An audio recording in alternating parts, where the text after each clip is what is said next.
Good evening students. विलियन पाठ में Henry के नियम के बाद आपके सिलेबस में है राउल्ट का नियम। लेकिन राउल्ट के नियम को जानने से पहले आप जो है वाष्प दाब के बारे में जानेंगे। वाष्प दाब क्या होता है? किसी निश्चित ताप पर गतिशील साम्यावस्था में एक द्रव की वाष्प द्वारा आरोपित दाब को उस ताप पर द्रव का वाष्प दाब कहा जाता है। कोई भी द्रव है, आप उसको गर्म करेंगे, हीट करेंगे तो वो वाष्प में परिवर्तित होगा और वाष्प में परिवर्तित होने के बाद वाष्प द्रव की सतह पर कुछ दाब लगाएगा, उसी को हम वाष्प दाब कहेंगे। यानी जैसे जैसे आप किसी लिक्विड को टेम्परेचर देंगे, उसका कुछ भाग, लिक्विड का कुछ पार्ट आपका जो है वेपर्स में चेंज हो जाएगा और वेपर्स में चेंज होने के बाद वो लिक्विड की सतह पर कुछ प्रेशर लगाएगा, उसे ही वेपर प्रेशर कहते हैं। अब वेपर प्रेशर में यानी वाष्प दाब में किस प्रकार के चेंजेस आते हैं? यदि विलेय अवाष्पशील है या वाष्पशील है, इसके लिए राउल्ट ने नियम दिया था। तो पहले हम पढ़ेंगे वाष्पशील विलेयों के लिए राउल्ट का नियम। यानी अगर आप एक विलयन बना रहे हैं या आपके पास एक विलयन है जिसमें आपका जो विलेय पदार्थ है वो वाष्पशील है, यानी वाष्प में बदल जाता है, और विलायक तो वाष्पशील है ही, तो ऐसे विलयन के लिए मैं दोबारा कहूँगी कि ऐसे विलयन जिसमें कि विलेय भी वाष्पशील है और विलायक भी वाष्पशील है, ऐसे विलयन के लिए राउल्ट ने क्या नियम दिया था? तो आप लिखेंगे, स्थिर ताप पर वाष्पशील द्रवों के विलयन में प्रत्येक अवयव का आंशिक वाष्प दाब उसके मोल प्रभाज के समानुपाती होता है। राउल्ट ने कहा कि यदि आपका विलेय भी वाष्पशील है और विलायक भी वाष्पशील है, तो प्रत्येक अवयव का आंशिक वाष्प दाब जो है उसके मोल अंश के समानुपाती होता है। इसको और क्लियरली हो जाएगा ये। आप देखिए कि यदि कोई विलयन ए तथा बी अवयवों से मिलकर बना है, आपका कोई विलयन है ए बी और वो दो अवयवों से मिलकर बना है ए और बी,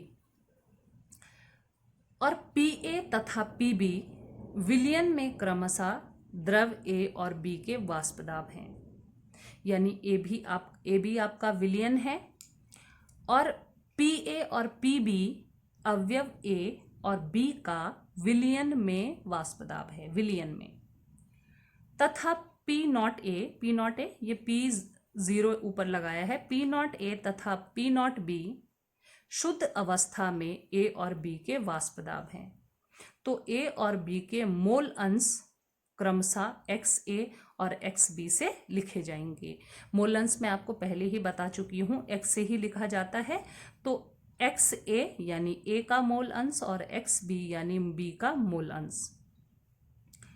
देखिए पी ए जो है, पी ए जो है ए अवयव का विलयन में वाष्प दाब है, और पी बी जो है बी अवयव का विलयन में वाष्प दाब है। पी नॉट ए, ये जो P0A लिखा है, ये ए का शुद्ध अवस्था में वाष्प दाब है, यानी जब आपने इसको घोला नहीं है, और P नॉट बी जो है बी का शुद्ध अवस्था में वाष्प दाब है। यहाँ विलयन में वाष्प दाब और यहाँ शुद्ध अवस्था में वाष्प दाब। तो राउल्ट के नियम के अनुसार क्या था? पी ए बराबर, यानी ए का ए जितना दाब विलयन में लगा रहा है वो किसके बराबर है? उसकी शुद्ध अवस्था में वाष्प दाब गुणा गए उसके मोल अंश के बराबर। बी जितना दाब वाष्प दाब विलयन में लगा रहा है वो किसके बराबर है, उसकी शुद्ध अवस्था में वाष्प दाब गुणा गए उसके मोल अंश के बराबर है। ऐसा राउल्ट ने नियम दिया था और वही आप लोगों ने लिखा कि स्थिर ताप पर वाष्पशील द्रवों के विलयन में प्रत्येक अवयव का ए और बी का जो आंशिक वाष्प दाब होगा वो मोल प्रभाज के समानुपाती होगा। अब डाल्टन के नियमानुसार क्या है, पीए ए का विलयन में वाष्प दाब है और पीबी बी का विलयन में वाष्प दाब है। तो कुल वाष्प दाब कितना होता है, पी कुल यानी पी टोटल कितना होना चाहिए डाल्टन के अनुसार, P A plus P B, यानी जितना ए ने लगाया दाब और जितना बी ने लगाया दाब। इसके बाद हम देखेंगे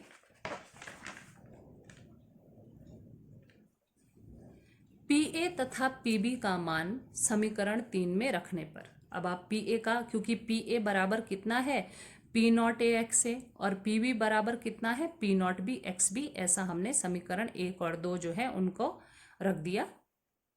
और अब पीए तथा पीबी का मान जो है हम किस पर रखेंगे, समीकरण 3 पे रखेंगे। और समीकरण 3 कौन सी है हमारी, पी बराबर P A plus P B. तो आप पी ए का मान रखेंगे, पी ए का मान है P not A X A और पी बी का मान है P not B X B. आपने ये मान रखा यहाँ पे। अब आपको एक चीज मालूम है कि एक्स ए और बी जो है हमारे वो ए के मोल अंश और बी के मोल अंश हैं। तो जब मैंने मूल अंश आपको पढ़ाया था उसमें भी बताया था कि एक्स ए यानी ए का मोल अंश और एक्स बी यानी बी का मोल अंश हमेशा इनका जो योग होता है वो 1 होता है। तो हम एक्स बी को लिख सकते हैं 1 माइनस एक्स ए। अब यही मान आप समीकरण 4 हमारी ये है, इस पर रख दीजिए, एक्स बी बराबर 1 माइनस एक्स ए। तो हमने यहाँ रखा पी बराबर P not A X A plus P B, और जहाँ एक्स बी था वहाँ हमने लिख दिया 1 माइनस एक्स ए। अब थोड़ा इसको सिंप्लीफाई करेंगे तो p बराबर P not A X A plus, अब ये गुणा हो जाएगा अंदर, पी नॉट बी गुणा गए 1 is equal to P not B, फिर माइनस का साइन आएगा, एंड पी नॉट बी गुणा गए एक्स ए, ये आपने यहाँ पे लिख दिया। अब थोड़ा सा हम इसको रीअरेंज करेंगे तो हम देखेंगे p बराबर कितना हो जाएगा। यहाँ पे ये पूरी जो टर्म्स हैं हम यहाँ देखेंगे कि यहाँ पी बी को थोड़ा पहले लिख लेते हैं। मैंने बाहर पी बी को पहले लिख दिया, पी नॉट बी को यहाँ लिखा फर्स्ट में, उसके बाद plus P not A X A ऐसे लिखा है, and then minus P not B X A, कोई फर्क नहीं पड़ता है, इसको हमने थोड़ा रीअरेंज कर दिया। यानी इस वाले लाइन से मैंने पी नॉट बी पहले लिखा है, then plus P not A X A minus P not B X A. अब आप देखिए यहाँ पे एक्स ए कॉमन है, ठीक है, तो पी नॉट बी प्लस, ये प्लस का साइन है, यहाँ से मैं एक्स ए कॉमन ले रही हूँ, तो एक्स ए कॉमन ले लिया तो आपका अंदर क्या बचेगा, एक्स ए मैंने यहाँ बाहर कॉमन ले लिया, P not A minus P not B. ये आपका यहाँ तक, ये जो पूरी आपकी इक्वेशन है यहाँ तक आपका बनता है राउल्ट का वो नियम जिसमें उन्होंने बताया कि यदि आपका जो विलयन है वो वाष्पशील विलेय और वाष्पशील विलायक से बना हुआ है तो विलयन आपका जो है राउल्ट के नियमानुसार जो है वो क्या फॉलो करेगा। तो यहाँ पे आप आसानी से देख सकते हैं कि जो दाब है, कुल दाब जो है वो किसके बराबर होगा, बी का आंशिक वाष्प दाब प्लस ए का मूल अंश गुणा गए ए का आंशिक वाष्प दाब ऋण बी का आंशिक वाष्प दाब। शुद्ध अवस्था में ये जहाँ पे भी 0 ऊपर लगा है यह शुद्ध अवस्था में, तो P कुल बराबर हो जाएगा B का शुद्ध अवस्था में आंशिक वाष्प दाब धन मोल A के मोल अंश गुणा गए A का शुद्ध अवस्था में आंशिक वाष्प दाब ऋण B का शुद्ध अवस्था में आंशिक वाष्प दाब। ये आपका जो है पूरा यहाँ तक जो है आपका राउल्ट का पहला नियम बताया गया है। इसके बाद राउल्ट ने जो दूसरा नियम दिया था वो दिया था कि अगर अवाष्पशील विलेय हैं, यानी अगर विलयन बनाने के लिए विलायक तो वाष्पशील है लेकिन विलेय जो है आपका वो अवाष्पशील है, तो क्या होता है? देखिए, स्थिर ताप पर किसी अवाष्पशील विलेय के विलयन के लिए विलयन का वाष्प दाब उसमें उपस्थित विलायक के मोल प्रभाज के समानुपाती होता है। पहले वाले में कहा था कि दोनों के समानुपाती होता है, यानी पहला जो नियम दिया था राउल्ट ने, उसमें राउल्ट ने बताया था कि दोनों के समानुपाती होता है, यानी विलायक के मोल अंश के समानुपाती भी होता है और विलेय के मोल अंश के भी समानुपाती होता है। लेकिन यहाँ पे आप देखेंगे कि विलेय तो वाष्प बनाएगा ही नहीं क्योंकि वो अवाष्पशील है। तो यहाँ पे राउल्ट के नियम के अनुसार जो है विलयन का वाष्प दाब जो होगा वो उसमें उपस्थित विलायक के, क्योंकि विलेय तो आपका जो है अवाष्पशील है, तो विलयन का जो वाष्प दाब है वो उसमें उपस्थित विलायक के मोल प्रभाज या मोल अंश के समानुपाती होता है। इसके लिए भी हम मैथमेटिकल डेरिवेशन निकालेंगे। आप देखिए, यदि किसी विलयन में दो घटक या अवयव हैं, जैसे कि पहले भी आपको बताया था कि कोई विलयन हमने बनाया है ए बी और वो ए अवयव और बी अवयव से बना हुआ है। अब ए तो वाष्पशील विलायक है और बी आपका अवाष्पशील विलेय है। ये सेकंड टाइम है, सेकंड लॉ है जिस लॉ में विलेय आपका वाष्पशील नहीं है, यानी विलेय वाष्प नहीं बनाएगा। तो विलयन का वाष्प दाब तो नेचुरल है कि विलयन का जो वाष्प दाब है वो ए के वाष्प दाब पे तो निर्भर नहीं करेगा क्योंकि वो तो वाष्प बनाएगा ही नहीं, तो ए विलायक के वाष्प दाब पर वो निर्भर करेगा।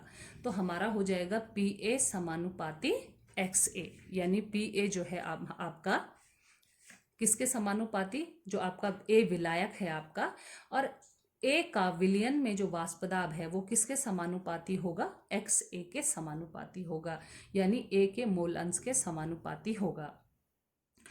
अब आपने पहले भी देखा है, फर्स्ट वाले जो कंडीशन मैंने आपको बताई कि पी ए जो होता है वो किसके बराबर होता है? P not A X A. P A यानी ए का विलयन में वाष्प दाब किसके बराबर होता है? ए का विलयन में जो वाष्प दाब है वो किसके बराबर होता है? ए का शुद्ध अवस्था में आंशिक वाष्प दाब, या सिर्फ आप वाष्प दाब समझिए कि ए का विलयन में जो वाष्प दाब होता है वो किसके बराबर होता है? ए का शुद्ध अवस्था में वाष्प दाब गुणा गए आपके मोल अंश के, ए के मोल अंश के।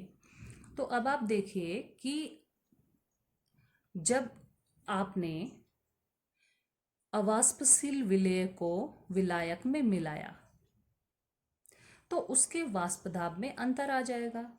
जब आपने विलेय को, अवाष्पशील विलेय को शुद्ध विलायक में मिलाया तो उसके वाष्प दाब में अंतर आएगा, क्योंकि शुद्ध अवस्था में उसका वाष्प दाब अधिक होगा और जब आप उसका विलयन बनाएंगे तो उसके वाष्प दाब में आपकी जो है कमी आ जाएगी। तो इसको हम लिखते हैं डेल्टा पी से, यानी वाष्प दाब में अंतर को लिखते हैं डेल्टा पी से। और डेल्टा पी बराबर क्या होगा? मैंने अभी आपको बताया कि शुद्ध विलायक का वाष्प दाब जो है वो ज़्यादा होगा और विलयन का वाष्प दाब जो है वो कम होगा, क्योंकि आपका जो विलेय है वो तो अवाष्पशील है। तो अंतर जो होगा उसको हम डेल्टा पी से लिखेंगे और डेल्टा पी बराबर हो जाएगा पी नॉट ए, यानी ए का शुद्ध अवस्था में वाष्प दाब ऋण ए का विलयन में वाष्प दाब। ये मैंने लिखा भी है यहाँ पे कि डेल्टा पी आपका वाष्प दाब में अंतर है और पी नॉट ए आपका अवयव ए का शुद्ध अवस्था में वाष्प दाब है और पी ए अवयव ए का विलयन में वाष्प दाब है। आगे देखते हैं। अब डेल्टा पी बराबर आपका हो गया P not A minus P ए, लेकिन पी ए जिसको मैंने समीकरण 2 माना है, पी नॉट डेल्टा पी बराबर P not A X A, और पी जो है आपका यानी आपका जो पी ए है, पी ए का मान जो है यहाँ, ये आपकी जो है सेकंड इक्वेशन जो है, इससे हम किस में रख देंगे, थर्ड में रख देंगे। अब पी ए का मान जो है वो है पी नॉट ए एक्स ए, ये मान उठा के 2 से आप यहाँ 3 में रख दीजिए। तो हमारी इक्वेशन क्या बनेगी, डेल्टा पी बराबर P not A minus P ए की जगह हम क्या रखेंगे, पी नॉट ए एक्स ए, मैंने भी रख दिया पी नॉट ए एक्स ए। ठीक है, इसके बाद हम आगे आएंगे तो डेल्टा पी बराबर, अब यहाँ मैं कॉमन लेना शुरू करती हूँ। ये वाली इक्वेशन आप देख रहे होंगे P not A minus P not A X A, तो यहाँ पी नॉट ए है, पी नॉट ए है, इनमें से एक पी नॉट ए मैंने कॉमन ले लिया बाहर। अब अंदर क्या बचा हमारे पास, अंदर हमारे पास बचेगा यहाँ तो 1 बचेगा, ये मैंने यहाँ बाहर ले लिया है, कॉमन ले लिया इसको, तो ये अंदर बचेगा इसकी जगह 1 माइनस, यहाँ पे भी 1 होगा बट अब यहाँ पे लिखेंगे नहीं क्योंकि यहाँ पे एक्स ए है हमारे पास, तो हमारी इक्वेशन हो जाएगी ये 1 minus x A, P not A common लेने पे ये अंदर बचेगा 1 माइनस एक्स ए। अब 1 माइनस एक्स ए को हम और कैसे लिख सकते हैं, मैंने आपको कहा था बेटा कि x A plus x B बराबर होता है, हमेशा होता है 1, यानी ए के मूल अंश और धन बी के मूल अंश हमेशा 1 होते हैं, बराबर 1 होता है। तो एक्स बी को हम लिख सकते हैं 1 माइनस एक्स ए, यानी 1 माइनस एक्स ए की जगह अगर हम एक्स बी रख दें तो भी बात वही है। तो अब यहाँ पे 1 माइनस एक्स ए की जगह हम रख देंगे एक्स बी, तो डेल्टा पी बराबर हो जाएगा P not A X B. ठीक है, यहाँ तक सबको समझ में आ रहा है। उसके बाद आप देखिए ये बराबर का निशान है, डेल्टा पी बराबर P not A X B.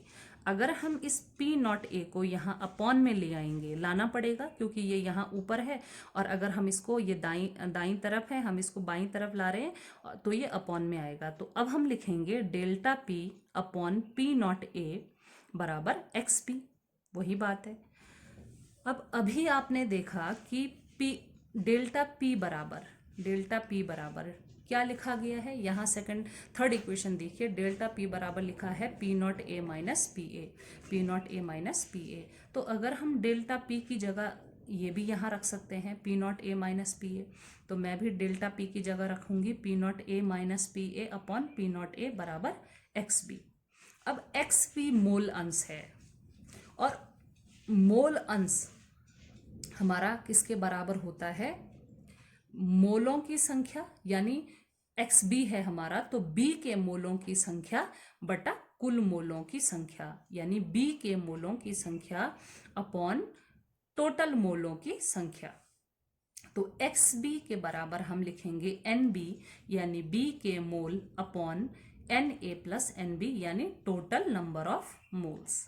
अब ये जो आपकी टर्म है ये हम इसमें रख देंगे, एक्स बी के मान में रख देंगे, तो हमारी इक्वेशन हो जाएगी P not A minus P A upon P not A equals to, इसके बराबर रख देंगे N B upon N A plus N B. अब आप देखेंगे यहाँ पे कि एन बी तो है बी के मोल, और एन है ए के मोल, और ये भी मैं आपको बता दूं कि बी, अभी हमने पढ़ा था कि बी एक अवाष्पशील विलेय है और ए एक वाष्पशील विलायक है। तो क्योंकि बी अवाष्पशील विलेय है तो एन ए का मान जो होगा वो काफ़ी ज़्यादा होगा एन बी से, यानी एन बी नेग्लिजिबल हो जाएगा, हमें कोई फ़र्क नहीं पड़ता। जब ये वाष्प बना ही नहीं रहा है तो क्या फ़र्क पड़ता है, तो N A is greater than N B, तो यहाँ पे हम एन बी को नगण्य मान के ये हमारी इक्वेशन बन जाएगी एन बी अपॉन एन ए।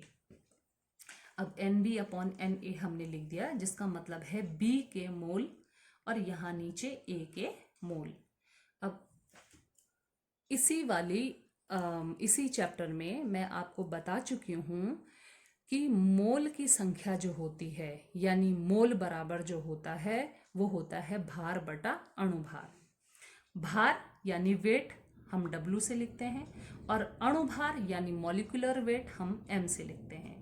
तो अब हम लिखेंगे B के मोल बराबर, यानी B के मोल, यहाँ B के मोल बराबर B का भार बटा B का अणुभार, और A के मोल बराबर हो जाएंगे A का भार बटा A का अणुभार।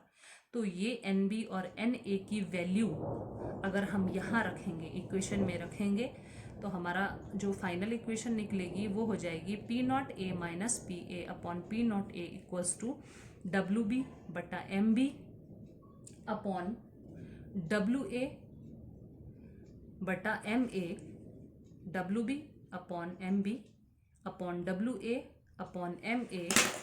और इसको अगर रीअरेंज करेंगे, इसको रीअरेंज करने पे ये हो जाएगा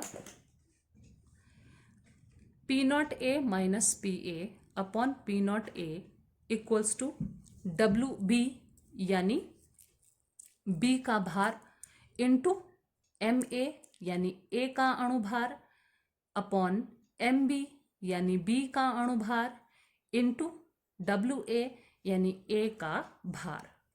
ये आपकी फाइनल इक्वेशन बनेगी और इस पे न्यूमेरिकल प्रॉब्लम सॉल्व करने के लिए आती हैं। अब आप इसको देखेंगे जो हमने लिखा है P0A minus PA upon P0A, तो मैं दोबारा बताऊंगी आपको। P0A आपका जो है A का शुद्ध अवस्था में वाष्प दाब और PA है A का विलयन में वाष्प दाब अपॉन P0A यानी A का शुद्ध अवस्था में वाष्प दाब।